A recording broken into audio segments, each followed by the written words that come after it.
Okay, so when we were talking earlier, 2 videos ago, when we were talking about writing melodies to harmonies, I showed you how I do it when I've already got a harmony.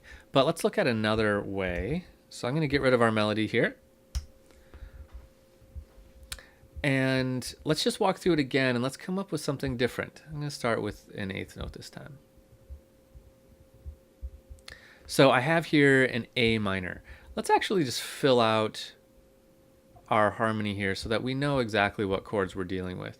So we have an A, C, and let's add an E in there.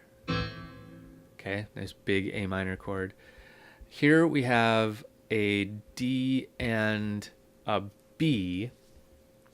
So like I said before, we could call this a 5 chord with a 7th, but let's not. Let's call it a G chord. So that's the 2 chord now. Or sorry, the 7 chord now. So that's a 7 chord, which is okay in a minor key. So here we have an E and a B. So let's call that our 5 chord, minor 5 chord, which is kind of fun. D and a B. So what did we just call that? I think we called that a G chord, another 7th chord. Yeah, another 7th chord. And then this is going to be 1 again. So let's put an E in it. Okay, so I just filled it out so that it's not ambiguous. Now let's do a melody. So where I'm going to start this time is I'm just going to pick one of these 3 notes. Let's do, I don't think I started a melody on C. Oh no, I did. Let's do A. Okay. So I have A. Now what I want to do is the technique I'm going to use here is this kind of golden ratio technique. What that means is that over the course of 4 bars, there should be one point that is the most significant moment of your melody. And it's always going to be at the 3/4 point. This is as old as time. It's like a mathematical thing. And this is something that I do pay attention to. So in 4 bars, that means somewhere in the 3rd bar should be our kind of most significant moment. And the easiest way to make a most significant moment in a melody is to make it the highest note right there in this bar. Okay? And actually, it should be near the end of this bar if we want to observe exactly where it goes. So let's keep that in mind. You can find melodies over the centuries that do this. Okay, so I'm just going to write. So I've got an A minor chord here. So let's do some A minor stuff. Let's do A. Let's go down to E.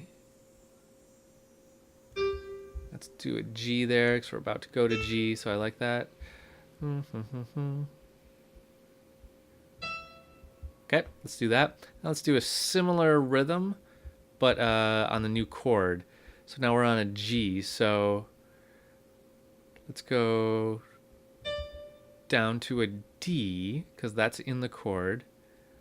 And then we'll jump down to a G with an 8th note.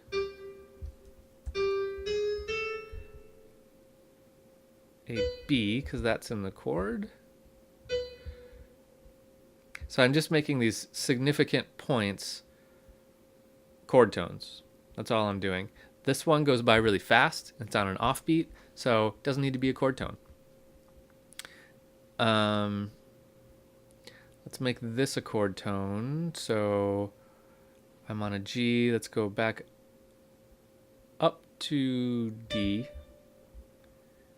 Now here we have an EGB. We have an E minor chord. So I could go up to E here, but I kind of want to go down. So I'm going to go B, G. So now I got to find my high point here. So I want to work my way up to it. So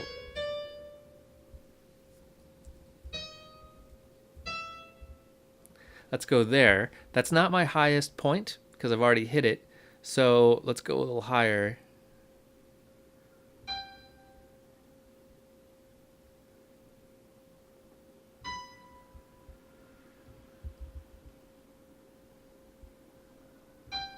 There we go. So now that's going to be my highest point, and it's right near the end of the measure. That's great. Okay, now I need to just kind of come down and resolve it.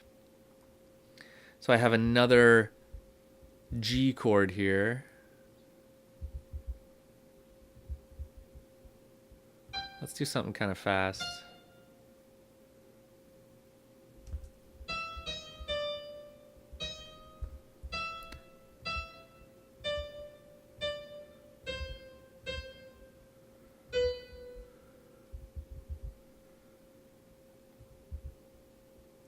Okay, so what I just did here was, I like this pattern. I'm going, so we have chord tone, non-chord tone, chord tone, non-chord tone, chord tone, resolving.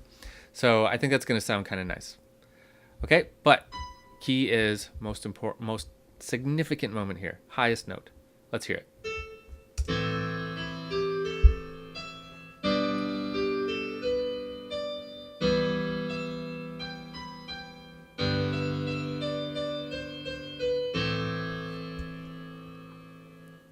Okay, I think that worked out rather nice. I especially like these first two bars. I might finesse this a little bit. What if I reverse these two notes? I think I might like that better.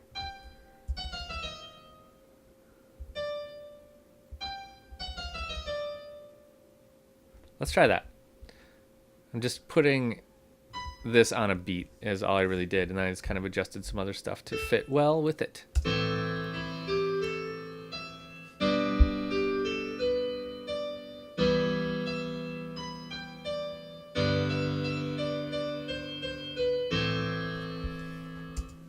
Good, I think I'm liking that.